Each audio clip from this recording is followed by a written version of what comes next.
29வது மிகவும் வறுமையில் வாடும் நலிவடைந்த குடும்பங்களை அடையாளம் கண்டு அவர்களுக்கு வீட்டு வசதி, சமூக பாதுகாப்பு, வாழ்வாதாரம், திறன் மேம்பாடு, வங்கி கடன் உள்ளிட்ட பல்வேறு உதவிகள் கிடைக்க தாயுமானவர் திட்டத்தின்படி நடவடிக்கை எடுக்கப்படும்.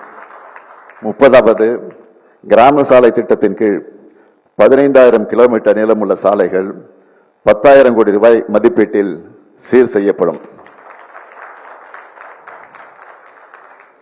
31வது அனைத்து மாநகராட்சிகள், முக்கிய நகராட்சிகளில் 50 புதிய செம்மொழி பூங்காக்கள் அமைக்கப்படும்.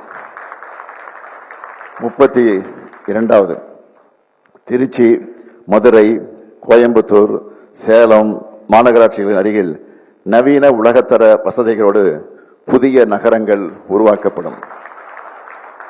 33வது அடுத்த 5 ஆண்டுகளில் 10,000 புதிய பேருந்துகள் இயக்கப்படும். 34வது ஆதி திராவிடர், பழங்குடியினர், பிற்படுத்தப்பட்டோர், மிகவும் பிற்படுத்தப்பட்டோர் மற்றும் சீர்மரபினர் மாணவர்களுக்கான கல்வி உதவித்தொகை உயர்த்தப்படும். 35வது மொழி போராட்ட வரலாற்றை இளைய தலைமுறையினர் அறிய நவீன நூலக வசதிகளோடு கூடிய காட்சி கூடம் பொள்ளாச்சியில் அமைக்கப்படும். 36வது நிகர சாகுபடி பரப்பு 50 லட்சம் ஹெக்டராக உயர்த்தப்படும்.